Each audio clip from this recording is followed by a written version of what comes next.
the Full Court Press with Eric Frandsen and Jason Walker. Welcome back to the to the show that we're doing right now. Following the local teams, breaking down the biggest games with in-depth analysis and team interview. Join the show by calling into 435-752-1069 or text 435-339-0321. It's the Full Court Press. Throws, ends it. Yes! Caught! Touchdown! Did he get it?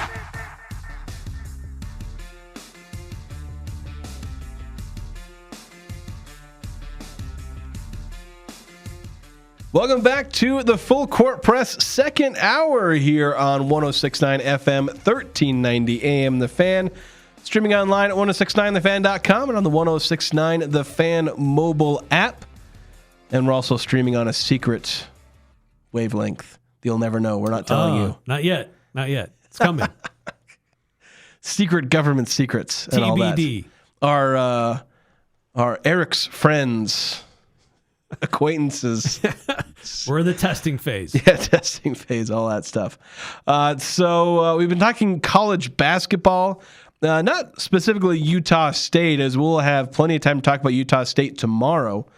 But going over a lot of different things with college basketball, kind of the mess that it's kind of become. And, of course, the good old-fashioned chaos that we like to see at the top of the Mountain West Conference. But we also have other things to talk about, which include the Utah Mammoth, as they're on a pretty big win streak. So let's get into talking about the Mammoth and their recent success. Utah Mammoth, one of the hottest teams in the NHL right now, certainly after the start of the new year. Winners of a lot of games here recently, looking at their schedule. Only 2 losses since the calendar turned, and when they are winning, they're exciting games. And then when they lose close games. But last night, certainly another exciting one on that schedule. A 5-4 overtime win for the Mammoth. Joining us now in the Full Court Press, studio host for the Utah Mammoth, Adrian Denny. And we hear him all the time here on The Fan and the pregame and intermission breaks as well. And even during the play-by-play as he does inserts with Mike Folta. Adrian, thanks for your time tonight. Hey, Eric and Jason. Thanks for having me on. Glad to be on. Let's start with last night. And just what's been going on here recently. This team seems to be playing at a little bit different level right now. There was a stretch early in the season where they looked great. Then they kind of hit a slump. They struggled in a lot of games.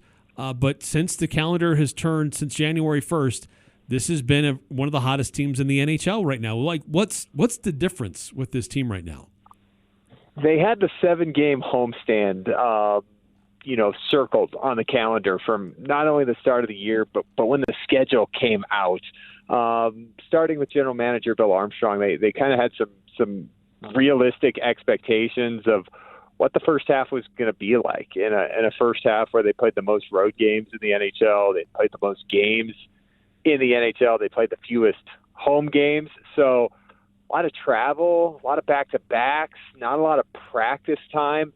And it was a tough schedule, too. They played some really good teams during the course of that. So they got off to that hot start in October, won 7 games in a row. They were 8-2, and then, November, December, kind of up and down, but it was kind of as expected. And when the team was winning 7 in a row in October, we're kind of looking at it like, this is good, but this is not going to be sustainable, especially for what's forthcoming. So I think internally they were where they thought they'd be entering the first of the year. That road trip out to the Eastern Seaboard took 2 of 3 against the Islanders, Devils, and Rangers, and came back and really took advantage of this homestand. 13 of a possible 14 standings points, 6-0-1.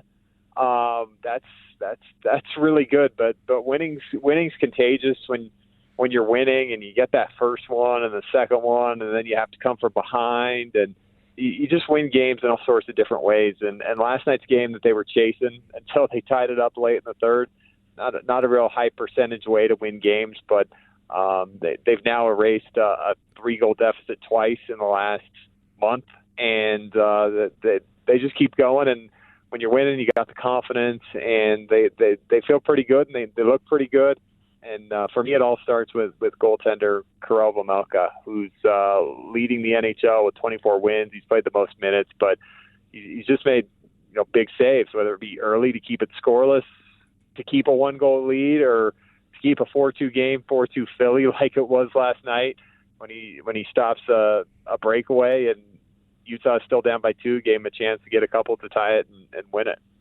So talking about Vejmelka, I know last year, again, I've not been able to be super in with this team and know all the ins and outs, but one thing I heard is that they need to find a top-level goalkeeper at some point. Do you think Vejmelka is kind of getting there, where maybe he can be a starting goalkeeper for a playoff team, for a potential playoff contender? Yeah, I really think so. He's going to be on the Czechian Olympic team, so that's a huge accomplishment for him that he's really, really excited about. He's represented Czechia several times on the international stage, so to be an Olympian really means a lot to him. And I think that the organization kind of saw it last year with him. He started 25 of 26 games to finish the year, and he's led the NHL in wins and minutes since February of last season. So I think he's there. He's a guy that kind of got off to a later start in North America playing pro hockey. His first year was 21-22 season. He'd already graduated from college and had a master's degree. And by the time he came over here, he was going to start in the AHL, but made the team out of camp that first season. And he's been a steady force since. As far as being the starter, he's played starter minutes at times, but last year took that opportunity when he was the only NHL goalie on the roster, and he's been able to run with it, and he's instilled confidence in the group. That's the biggest thing for a goalie, is when the team has the confidence knowing that they don't have to be perfect, they don't have to play tight, they don't have to be conservative, because he's going to make big saves at big moments, and he's done that. And Mammoth signed into a 5-year contract, has been the Utah Hockey Club last March, and I think year 1 of that 5-year contract is going as good as you could have ever hoped for, and the team's really excited for him in the Olympics and to have him under contract for the next 5 seasons. Let's talk about that game last night, the Wasatch walk-off, as they're calling it, with Keller. Yes. And just some of these guys that are playing significant minutes on the ice, but playing in big moments and not shying away from big moments. And some of these are younger players, and they've kind of been leaned on a little bit when they first came over. Now we're seeing them gain more of that experience. As you said, winning is contagious. And for younger players especially, that can really boost them and help them kind of go from game to game. But last night, they were down, and they had to fight their way back to get it to overtime, and then they win it. Just walk us through just how that happened last night, and just the value of the performances that we're seeing out of some of these young players on the ice. Yeah, well, let's start with the first 5 minutes. It was a rough start to the game. They're down 2-0, and then they're down 3-0 in the second, and then they got 2 goals in 36 seconds, and you're like, okay, here we go. And then they gave a power play goal, and so they're down 4-2. And they were playing fine in the third period. Vejmelka made that big save, but kind of a key moment was a fight that took place with about 8 minutes left. Noah Juleson from Philadelphia, you're up 4-2 on the road, and the number one thing you want to do is be simple and be boring and just get through the game. And he basically instigated a fight with Jack McBain, which really got the Delta Center humming. It put Utah on the power play. Their power play's really been a challenge this season, but things in hockey change and when you least expect. They score a power play goal. They got back within 1. They pulled a goalie in the final 2 minutes. It looks like Philadelphia has a sure empty net goal, and Nick Schmaltz just came in and ripped the puck away from the skater for Philly and got the puck back for Utah. And then Keller knocked it away when it looked like they had another sure open goal. And then McBain played another puck on defense. So they're 6-on-5 trying to get set up in the Philly zone. They don't have the puck. They're playing defense the whole time. And then all of a sudden, Clayton Keller rips the puck away, from Travis Sanheim, who's going to be an Olympian in a couple weeks, walked in and scored an unassisted goal, tied it up, and then Gunther found him in the overtime, and they won it 5-4. So it was really just the will of just pushing it forward. And to be honest with you, I'm thinking this is a game that is going in such an opposite direction that you want. You're behind early. You're behind 3-0. You're behind by 2 in the third. You've taken more penalties to go shorthanded than you have in a game all season. Yet you're still kind of in this thing. You're within 2. You've already scored 2 goals in 36 seconds. For me, I thought the more that this seems completely, out of range, the more I kind of started to think, boy, are they going to do something here? Because they're still in this. Well, yeah, what an exciting game last night. And with the players, too, like this, there were some injuries earlier in the season. They had to lean on some of the younger guys, call some guys up. Daniil Boot joins the team. Talk about him and his role, and then also starting to get some guys back. Yeah, and still missing Logan Cooley, who was the team's leading goal scorer, and there were reports that he would have been on the U.S. Olympic team had he not gotten hurt, and he's been out since December 6th, and, signed that 8-year extension in October to start next year, so big part of the team. And when he went down, kind of wondering, all right, what's the next step here? So when you get Cooley back, probably right after the Olympics, it's going to be like a huge trade acquisition. And Alexander Kerfoot, one of the top veterans, is out as well. He's been out most of the season, got hurt for a second time on the homestand. So those are 2 big guys that you're missing. But as you said, Daniil Boot comes up. He's a big 6'6", 20-year-old who just he's got the hockey instinct and skill and just kind of the IQ that you just don't see like on a player. Like to have all 3 of those components and the size, and gosh, he's the son of a coach back in Russia, and he's smart. He plays a good game. He's really kind of caught the NHL off guard here. Just he'll shoot at any time. Like what is this guy? So he's been a big part of it. He's matured. As you go along, he's 20 years old. He doesn't play like it, doesn't look like it, and the next step for him is getting goals. And so the head coach of the Mammoth, Andre Cherney's been working with him, and the coaching staff has. All right, that next step in getting goals in the NHL on NHL caliber goalies. But he's been a huge addition. You look at Dylan Gunther, who's only in his second full NHL season. He's 22. He's starting year 1 of an 8-year contract this year. He's another, fearless hockey player that just is, takes on any moment and really thrives in any moment. Leads the NHL in game-winning goals since the start of last season, but just in clutch moments, he's there, and he was there to get the puck to Keller in overtime last night.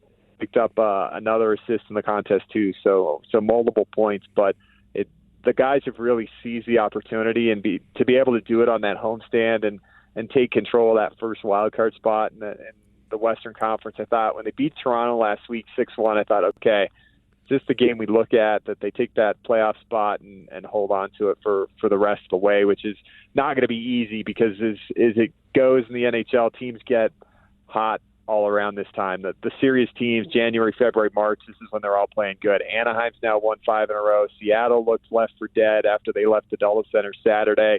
They won a game last night. They're back in the playoff picture. San Jose's been there for the last month. So it's starting to bunch up, and teams are starting to play pretty good. And 500 at Christmas, which was the playoff line, is now basically 6 games above 500, which is where the Mammoth are in that first spot. 3 points out of the second wild card. And the rest of the race, teams not in it with tiebreaker situations. You kind of answered my question because I was wanting to ask about the playoffs because that was something that the Mammoth were close to last year, but couldn't quite get there are a couple teams that made big runs down the stretch that pushed the Mammoth out of that wild card spot. How well poised do you think the Mammoth are? You mentioned they're in that first wild card spot, though they're 3 points ahead of like 3 different other teams, Seattle, San Jose, and LA. Just how well positioned do you think they can be to hold on to one of those wild card spots, or even move above one of those 2 wild card spots? The way that you put yourself above the rest is with streaks like Utah has right now. 7-0-1 in their last 8 games. that 7-game winning streak in October, which kind of afforded them November and December to be able to work through some things and the schedule. So in the last 4 years, there's been 38 teams who have had 2 7-game unbeaten streaks in regulation or longer during a season. 35 of those teams have made the playoffs. So that's almost 95%. Utah this season is one of those teams that has 2 streaks of unbeaten in regulation, 7 games or more. Right now it's 8. So that's kind of what you need. St. Louis had that 12-game winning streak in the second half last year to come out of nowhere. We talked about it coming out of that Four Nations face-up break in February. Gosh, we need a 5 or 6-game winning streak here to really push us apart. So that's a big step. This has been a huge run, and even that 7-gamer in October, it counts all the same. So if you look at that, if you look at goal differential, the Mammoth right now in the top 5, I believe they've pushed their way into goal differential in the NHL, but at least the Western Conference they are top 5 in goal differential. They're above a plus 15.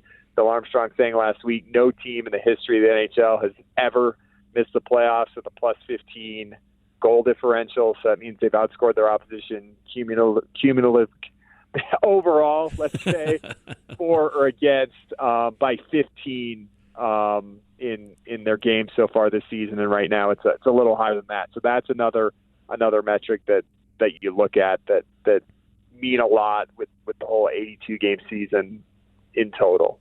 So looking at the team itself and the schedule, as we've talked a little bit about, they've just concluded this great long homestand. Now they go on a tour of southeastern United States, Nashville, Tampa, Florida, Carolina, before they come home and have another long homestand. And in the middle of that is the Olympic break. So there's a lot of time home coming up here soon again for this squad.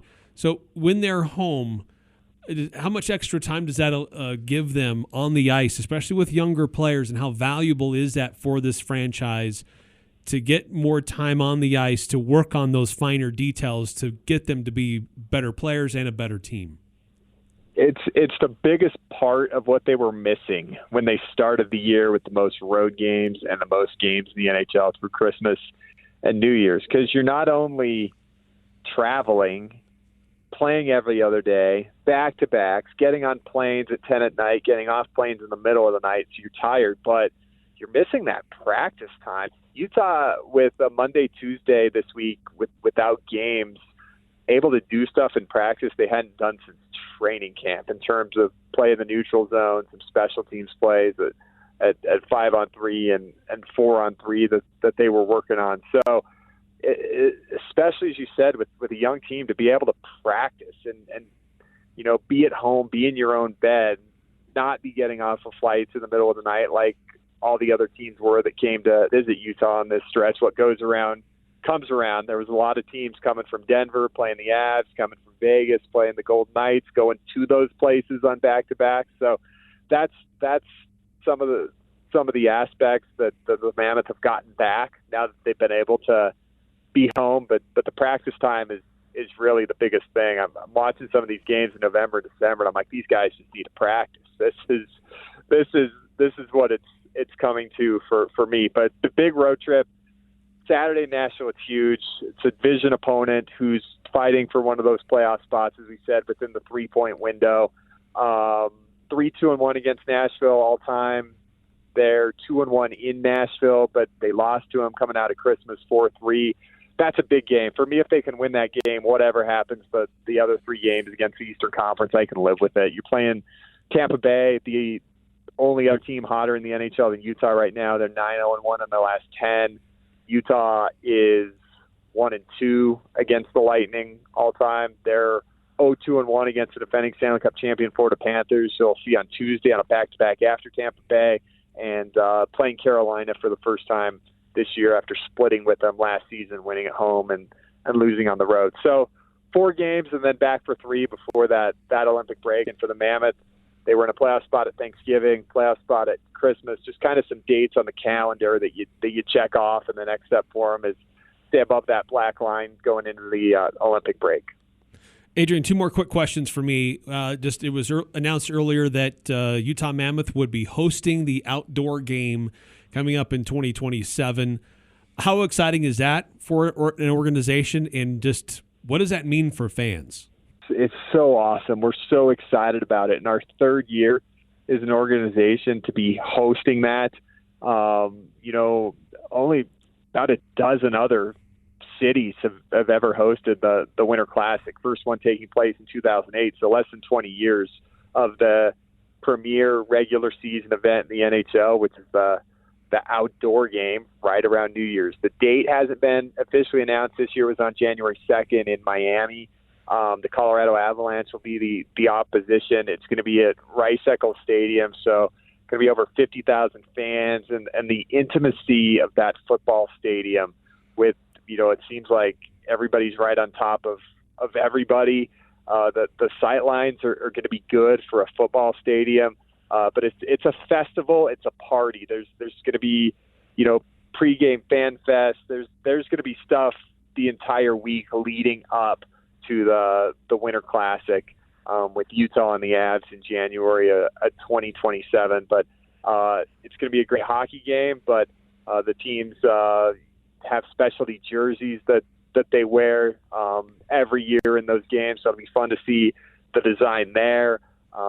You take Delta Center capacity and times it by 3+, so the home ice advantage the Mammoth have in downtown Salt Lake City, times that by 3, bring it outside, bring it into the mountains, the view tucked in, overlooking the Wasatch Mountains and Mount Olympus in the valley in Salt Lake. It's a beautiful setting. It's a perfect setting for an outdoor game, and the Mammoth and the Smith Entertainment Group, I think, are looking forward to setting a new standard in the Winter Classic in the NHL. So it's going to be a statewide event.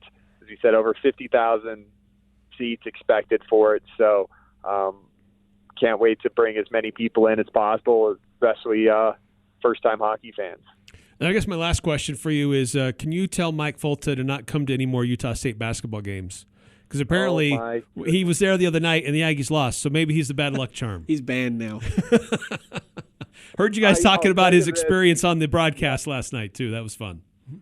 Yeah, Mike and myself, we love Cache Valley. We love Logan. We love Angie's. The Spec is what Mike calls it. We were there last year for the Colorado State game, and it was Colorado State's last loss before they went on that run into the NCAA tournament. So if you can give Mike maybe some credit for that, but that was rough.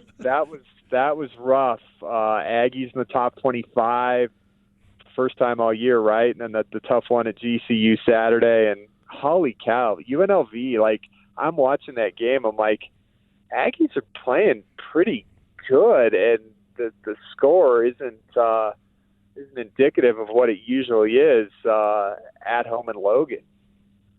Yeah, we're trying to figure that out too. Yeah, it's a mystery. A good team suddenly you can't win. Like, because I was watching the game, I saw most of it, and I'm like, I think the Aggies are playing pretty good.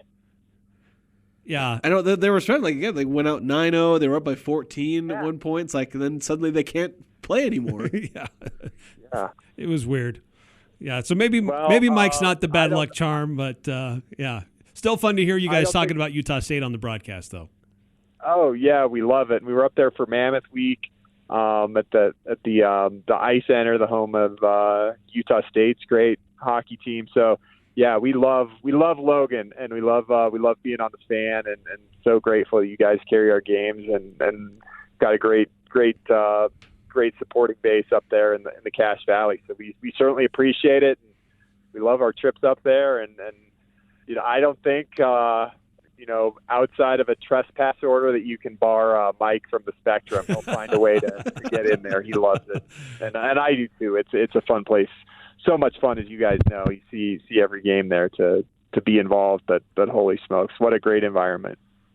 Well, Mike, now I'm calling you Mike. You're not Mike. You're Adrian. No, but we appreciate what you do. We love hearing your broadcasts and your attention to detail and passion for the game, which fans can hear here on The Fan when Utah Mammoth play. And excited to see what happens on this road trip on the southeastern stretch of the schedule before they come back for another good long homestand here in February. So, Adrian, thanks so much for your time, and we'll be listening to what happens with the Utah Mammoth. Yeah, looking forward to it, guys. Thanks for having me on, and look forward to chatting soon.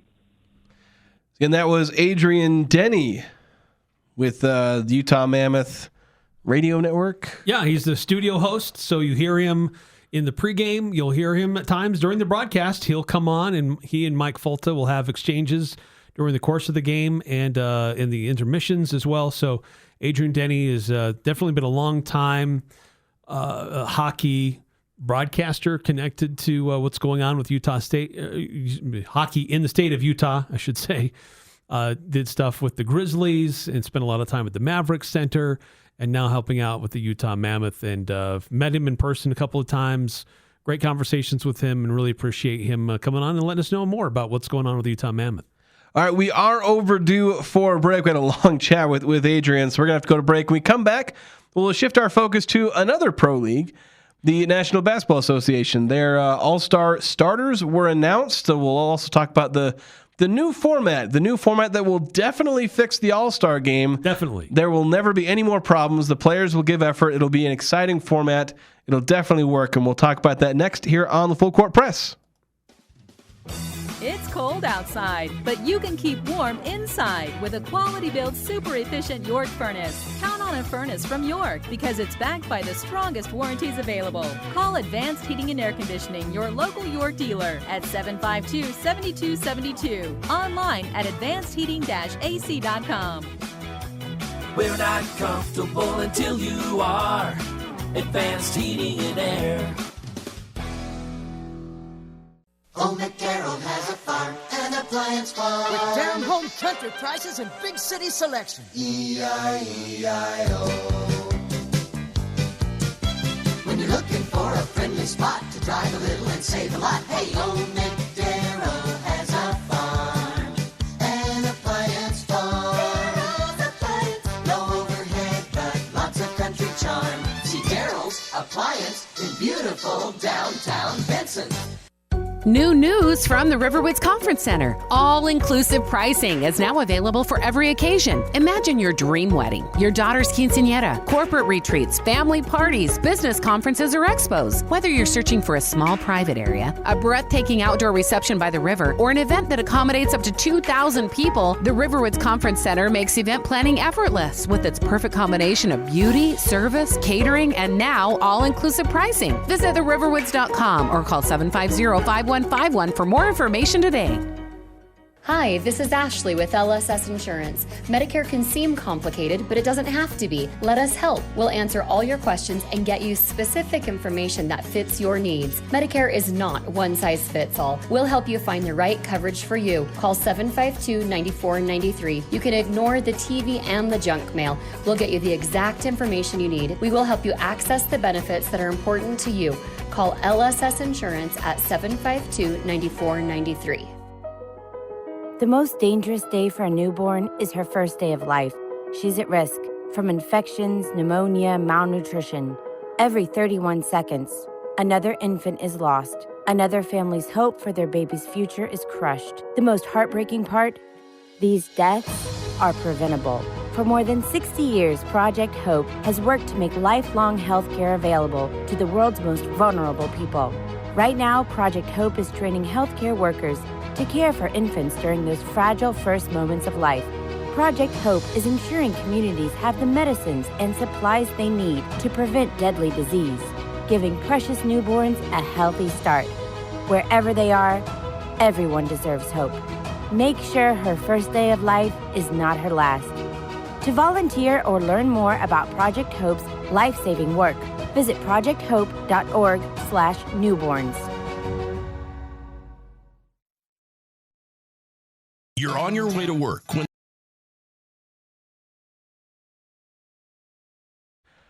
Welcome back to the Full Court Press. As we got to do a cold open, as I pushed the wrong button. buttons. I tried to go straight to the next commercial break, which, as much as our fans appreciate the businesses that support our show, I think they want to hear us talk a little bit too. So you'll get to hear about West Motor Ford a little bit later. Yes. Our friends there. Anxiously waiting. Do we need to do the station ID? Because we skipped over that too. We're on 106.9 FM, 1390 AM The Fan. It's a full court press. Jason Walker here with Eric Frandsen. 9315 on the Young Power Sports of Logan text line. We teased that we're working on ways to, and we're streaming online, and we're over the radio waves, and then we're on a secret signal. 9315 saying, I hope hope it is you're going to stream in Bear Lake with the signal. You will be able to catch us at Bear Lake. But not over the radio. Yeah, not over the radio. Not yet. Our radio waves are not expanding. Of course, you can catch us anywhere in the world as long as you got an internet connection. Yeah. And that will remain true. On your phone, even if you have mobile data. Yeah. You don't even need internet connection unless you have mobile. Pull us up on the app. We're just, as always, working on improving. That's the main thing. Like we talk about how Utah State needs to constantly be getting better. Yeah. That's what we're doing. Right. Yes, we're trying to learn from our brothers and sisters in radio who are advancing and pushing the envelope into the next things, and that's we're trying to do that here close to home too. Also a reminder, at Mountain Valley Heating and Air, they want you to feel the love, and you can call them at 753-5171. They provide the comfort you deserve. Mountain Valley Heating and Air Conditioning is dedicated to premier HVAC services, providing installations, repairs, and comfort. Heating, cooling, and maintenance services. Again, call 753-5170 for residential and commercial HVAC services. So is it HVAC or HVAC? Because I've said it both ways now, and so I've probably I think it's a somebody. preference because I hear people just like you will say it both ways. Yes. Speaking of both ways, the NBA, they kind of want to have it both ways. They want to have an all-star game, but don't actually want to put effort into making it these. Well, I shouldn't say they're not putting effort. They're kind of trying. Their latest run at the NBA All-Star format. Eric, we were looking at it earlier today, and the latest is they're going to try and do this USA versus the world, and which is something people have been asking for quite some time. Yeah, they've also been. Why don't you do this? They've also been saying go back to the East versus West format, saying, well, that'll fix it, because apparently that was something they shifted away from because they thought that wasn't compelling enough. But it seems this year the plan is they will have 3 All-Star teams. Yes. 2 USA teams, 2 teams consisting of U.S. players, and 1 team consisting of international players. Correct. The problem is that when they're voting for the All-Stars, they still just did East versus West. They announced the 10 starters for the NBA All-Star game, but they're from the Eastern Conference and the Western Conference, not a vote for the U.S. players, vote for the internationals. It seems like a really big oversight, because how are they going to configure the rest of these all-star teams? That's a good question, because each team has to have a minimum of 8 players. Now, in the 10 players who were announced as starters, of those 10, 5 are international players. So 4 out of the Western Conference alone. Luka Doncic, Shai Gilgeous-Alexander, Nikola Jokic, Victor Wembanyama, and Giannis Antetokounmpo. So half of your starters are already international players.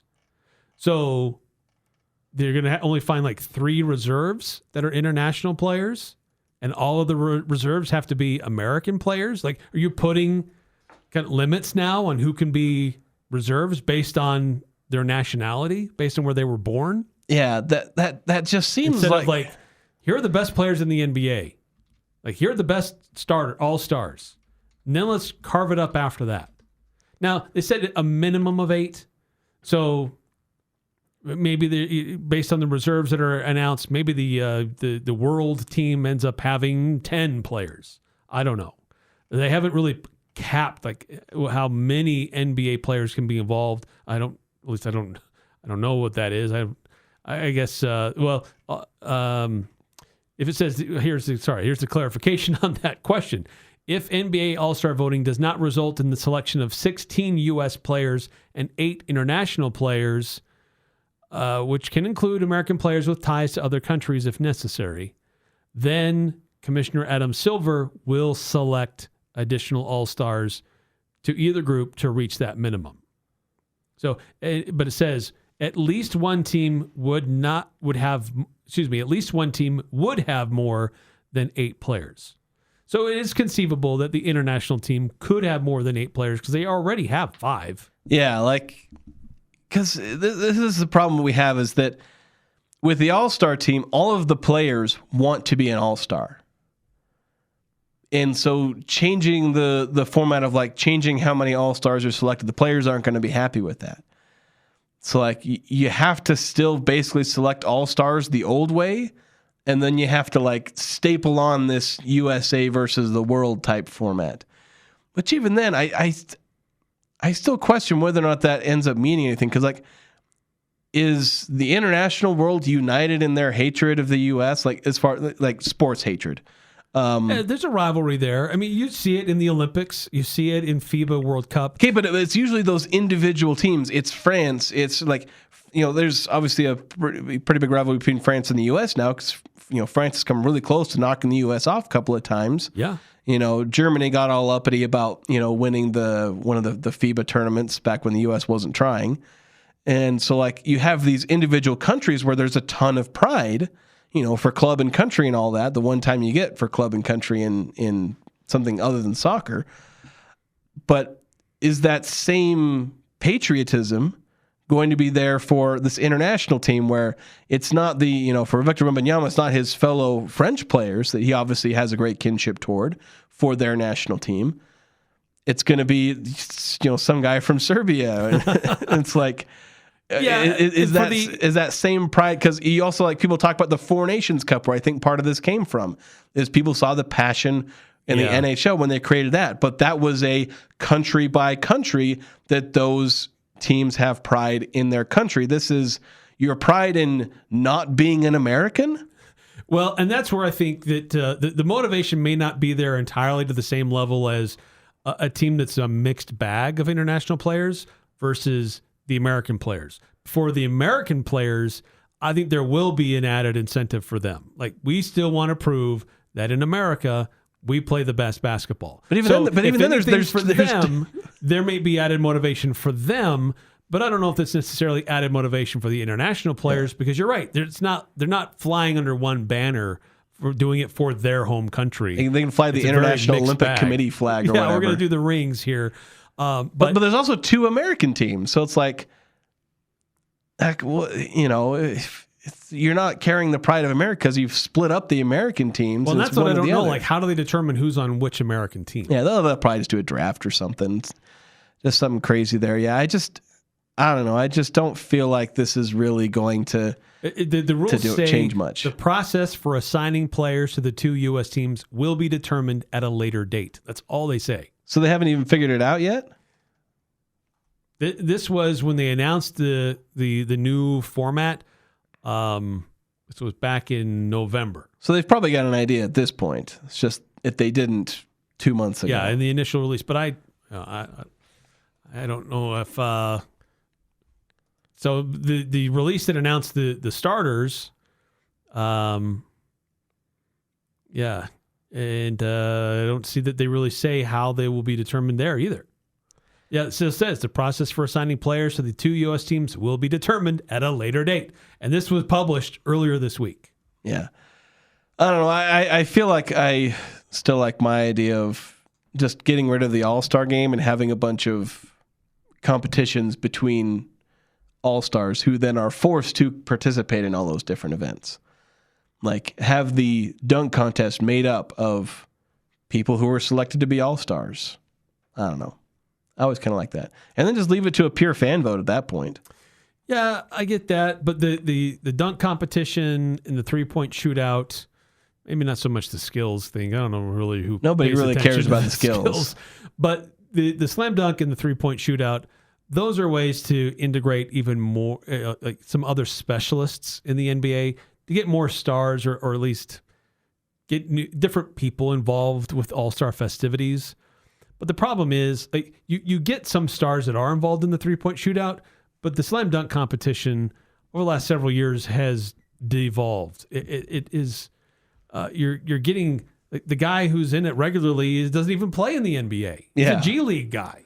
Yeah, you got a G League guy who has as many dunk contest titles as he has dunks in the NBA. Yeah, it's like you're polling from people that generally the general populace, they don't know who these people are. Yeah. And the NBA is trying to introduce like, oh, here's some new exciting players. Like, no, let's see the players that we know. Let them showcase their talent. Yeah, because and here's the thing. I think there should be room for like non-all-star specialists to participate in something like the 3-point shootout. Because like the player with the best 3-point percentage and arguably the best 3-point shooter for a given season, a combination of volume and shooting percentage, isn't going to be an all-star in a lot of cases. They're a specialist in 3-point shooting. They average 25 minutes a game, and they shoot 48% from three that season. Throw them in the 3-point shootout, but have him going up against Steph Curry and all these other great 3-point shooters. Throw in a WNBA player because I think there's been good interest by having WNBA players compete in that one. But like in the dunk contest, the best dunker in the world not only isn't an NBA All-Star, he probably doesn't even play in the NBA because there are genuinely talented dunkers who that's just all they're good at. They kind of suck at basketball outside of the amazingly impressive leaping ability and ultimately dunking ability that they have generated. But Jeremy Evans, could fly, but he wasn't an NBA caliber player. Mac McClung is a genuinely impressive dunker, especially for his height. He's not an NBA player.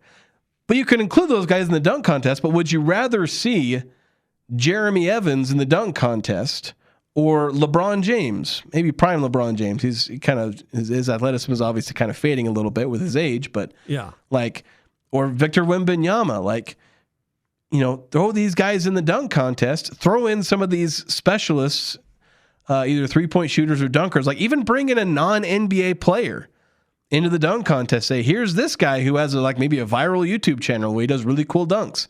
Throw him in there. Make the NBA players beat this guy. Well, but have the NBA players be Giannis, LeBron, Victor Wembanyama, all these fantastic dunkers, and that would drive ratings. And people would watch that, and they'd watch it way more than they watched the All-Star game. I think this had to have been, 30 years ago. They did something where, I don't know if it was in an All-Star weekend, but they had something where they brought in some track stars or track and field stars, guys who do the high jump and guys who are legitimate leapers. And they had them do some dunks on an NBA court. And you think some of these NBA guys, like the Michael Jordan dunk from the free throw line, everyone's like, oh, that was so amazing. And at the time it was. And then these guys come along, it's like, they make that look like child's play. Yeah. Because that is their specialty. That's how they train their bodies for that one thing. Yeah. And it was kind of fun to watch. These are what it's amazing what these guys can do. And maybe in an Olympic year you do some of that. I don't know. But the dunk contest still needs some work. 3-point shooting, it would be interesting to get someone besides just Steph Curry in there shooting it every year. But still have some recognized names. That's what kind of makes it fun. Yeah. It is supposed to be an all-star event. Yeah, all stars. Yes. It isn't just, we have what's all-star event, and then we have these other events that also feature NBA players. No, it's all-star weekend. It should be stars that we see. It's exhibition. It's for the fans. So give them stars. They need star power. Okay. All right. We are overdue for another break, so we'll be back after this here on the Full Court Press. You're on your way to work when that little light pops on. The one that says, hey, you need service. But who has time to sit in a waiting room? West Motor Ford will pick up your vehicle from home or work, service it, and bring it right back. Pickup and delivery are completely free within a 35-mile radius. That's anywhere from Malad to Montpelier, Hiram to Tremonton. Plus, get $25 off any repair over $250. Schedule your free pickup and delivery at westmotorford.com or call 208-852-3850. If you're coming to Logan and want a real value near USU, this is it. Say Aggie 79 and stay at the Baum Hotel for just $79 a night. Right in downtown Logan, you'll find clean, spacious rooms and the kind of friendly service that keeps people coming back. Free continental breakfast, free Wi-Fi, and seasonal outdoor pool, all without paying big city prices. $79 rooms with Aggie 79 at the Baum Hotel. Call 435-752-5220. That's 752-5220 and lock it in today. Since 1896, S.E. Needham Jewelers has been selling diamonds in historic downtown Logan.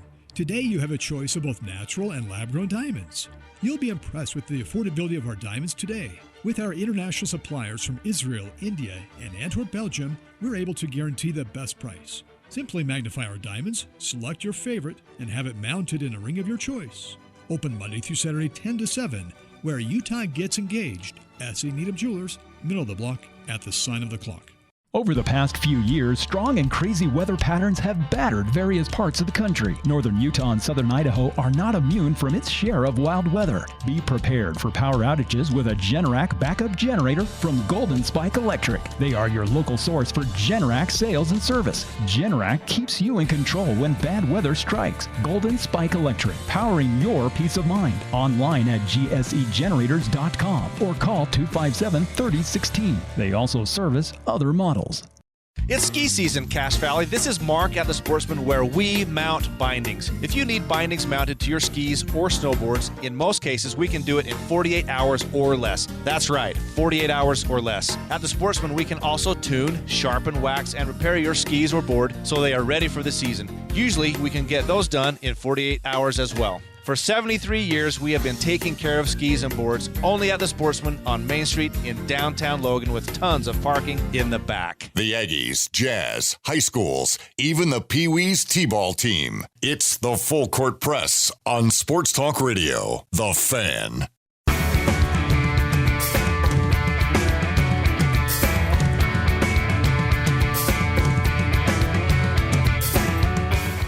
Right now, Young Power Sports Logan has a massive selection of snowmobiles, and every sled is on sale. Mountain Trail crossover, new and non-current inventory, priced to move. They will not be beat on price, guaranteed. If you're looking at Polaris or Ski-Doo, stop shopping around. The best deals in the region are right here, period. Young Power Sports of Logan, get out and ride. So, speaking of getting out and ride, the Denver Broncos, they're in the NFL playoffs. At least Russell Westbrook, he's not there anymore, so there's no more let's ride. But Russell Wilson, you mean? Yeah, Russell Wilson. What did I say? Westbrook. He's also spent time in Denver. He did, yeah, Denver. Nuggets. Yeah, the Nuggets, that's right. For some reason I was thinking Oklahoma City. I was like, that's not right. Denver's not in Oklahoma. But yeah, the NFL playoffs, I got my New England Patriots are back in the AFC Championship game, and the NFL world could not be more mad about it. Especially because of all the accusations of how easy their path apparently to this. They're already saying the Patriots are going to be in the Super Bowl, and I'm like, well, not so fast. Denver might have something to say about that. They do have they're going to get something to say about that this upcoming Sunday. I don't know. My bugaboo with this whole thing was this talk about people already calling it a Mickey Mouse Super Bowl appearance, referencing LeBron James and the Lakers getting the COVID year championship. I don't know. People calling or saying there's an asterisk on that championship, and I've had a problem with people saying, "Oh, there's an asterisk on this team's championship." That always gets me because, like, you just don't want to accept that team won the title. Yeah, because you could go back to every single champion in basically every single sport and explain how they should have an asterisk on their title because of some injury to some player or some call a referee made or this or that. And it's like, and the Patriots may not even get a Super Bowl. They may not even win it. Like this isn't me trying to preemptively justify a Patriots Super Bowl. Patriots have enough Super Bowls for me not even care if they win this weekend. It's just about, and it's not even my isolated annoyance at people talking about the Patriots run. It's a trend I've seen over multiple years. It's kind of bugging me, especially when they bring up, the Mickey Mouse thing. Because again, that's tied to, Lakers winning in Disney World. It's like, what makes that Lakers championship not legitimate? There were a lot of teams that were in that same environment. Yeah. So they still had to play games and they still had to win games. to ultimately win it. Were there strange circumstances? Yeah, but it affected everybody in the bubble. So, like, why are we saying that they have any special, special treatment over or less treatment because of what they won? And for New England, look, they still had to play some good teams that played well enough to get to the position where they were to be in that position. Do they have an advantage of a starting quarterback across the way who just got hurt? Maybe. In this case, they seem to have an advantage. We've seen this in the playoffs before where the backup comes in and does just fine because there's still a defense that's just still all there. The Denver defense is still intact. So, any asterisk talk about whatever happens is silly. Yeah, it always annoys me when people try and attach an asterisk, unless it's the Houston Astros winning the Major League Baseball championship. Yeah, if you legitimately cheated your way there and you never had a consequence as an organization, then you deserve an asterisk. Yeah, that's about as close as you're going to get to having an actual asterisk attached to it. We got to take one more break. We had to do a quick segment there. When we come back, the return of Pick 6. We'll finally announce who won last week because I never got around to Everybody has been waiting. I can't tell you how many texts and phone calls I've been receiving since last week, earlier this week, to find out how did last week's Pick 6 was it determined? Who won? What were the results? So we'll do the grand announcement and we'll do this week's version of Pick 6 coming up next here on the Full Court Press. Happy New Year! You survived the holidays. This is Jarek at Jarek's Fine Jewelry. Did you meet the family during the holidays? How was that? Is it time to go engagement ring shopping? Valentine's Day is coming, but why wait? Do it now. Bring her in and view our collection of over 3,000 rings. With many of them being our own custom designs, I know we will find the perfect one. At Jarek's Fine Jewelry, we make it special. So come make it Jarek. Jarek's Fine Jewelry. Make it special. Make it Jarek's. This is Jordan with Primrose Home Care and Hospice, and I'm here with Barbara. Barbara, how did you become acquainted with Primrose? I had been trying to get another company to come and help me, and I had waited about 2 weeks, and I needed a bath. My neighbor suggested that she would make a few phone calls, and that very afternoon, Mark Stokes was sitting in my front room, and he said, "What do you need?" Primrose Home Care and Hospice. We're your home team. Kids get snow days. Contractors take winters off. But Top Shed doesn't. Snowing, freezing, Mother Nature throws a tantrum, we keep building. From sheds to backyard retreats to chicken coops, Top Shed builds on-site in your community across northern Utah, southern Idaho, and Wyoming. If your backyard's ready, we're ready. Because Mother Nature can't cancel us. Top Shed, making sheds great again. Call 435-760-7766 or visit TopShedUSA.com. This is Ryan at My Mattress. A few years ago, I saw this sign hanging in a gas station. It said price, quality, service. Pick 2 out of the 3. Now, it's funny, and I did laugh, but at My Mattress, we don't even want to do business unless we can do all 3. Price, quality, and service. We have a 90-day sleep guarantee, 90-day price guarantee, and we will answer the phone if you have a warranty concern. At My Mattress, we deliver, we have financing, we strive to be price, quality, and service every day. Isn't it time to sleep exceptionally? Only at My Mattress. We parents hear our kids say lots of things that can get us pretty worked up. Things like, "Look, Ma, no hands." And, "Ouch, that hurts." look, you'll never completely stop worrying about your kids. But you can breathe a little easier with free or low-cost health insurance through Medicaid and CHIP programs in your state. The truth is, they're covering more kids and teens than ever before. So even if you've applied in the past, even if you don't qualify, your kids can now be eligible for regular doctor and dentist visits, prescriptions, and more. So the next time you hear, "Ooh, I don't feel so good," relax. Your kids can be covered. Get us kids covered today. Families of 4 earning up to $49,200 a year or more may qualify. Just go to insurekidsnow.gov or call 1-877-KIDS-NOW. That's 1-877-543-7669. Paid for by the U.S. Department of Health and Human Services. The Full Court Press on Sports Talk Radio, 106.9 FM, 1390 AM. The Fan.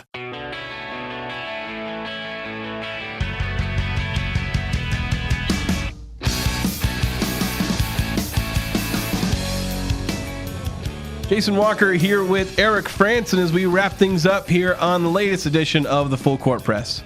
You're on 106.9 FM, 1390 AM The Fan, and streaming online at 1069thefan.com and on the 1069 The Fan mobile app. And Eric, it is time for the reveal of last week's Pick 6 results. Drum roll, please. And I won. Oh. Such a shame for Eric. Yes. It was close. It was 4-3.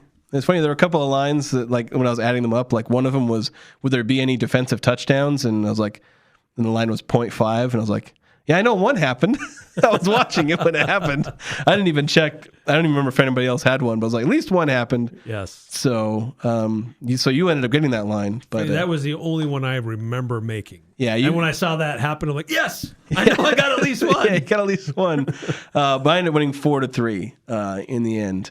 So that means I get to do the tiebreaker. So let's start with pick 6. I forgot where the fancy liner music is. We're just gonna, and we may not have time you're for on that. drugs. We'll just keep going. Eric, since I need some time to cool off from these drugs, why don't you go first? Very well. Okay. Big game in the Mountain West on Saturday. New Mexico and Nevada, 2 teams with 2 losses in conference play. But New Mexico, they like to shoot the 3. So New Mexico, 3-point attempts versus Nevada, setting the line at 27.5. I'm gonna take the under. I'll take the over. Who will have more passing yards, May or Stafford? That's tough. I don't know if either of them are gonna have that many. Probably Stafford. I'm also going with Stafford. Yeah. And combined assists by Isaiah Collier and Keontae George when they take on Miami, 15.5. I'm going to say over. Okay, I will take the under. All right, then I've got Utah State. They take on Colorado State this weekend. Total 3-pointers made by both teams in this game. Over under 16.5. Ooh, I'm going to take the over. All right. I'm going to take the under. I also have one from involving Drake May, but I just have how many total yards does he have? Passing, rushing, and I guess receiving as well. 235.5. Taking on a very good Broncos defense. I'm going to take the over. All right. I'm going to take the over as well.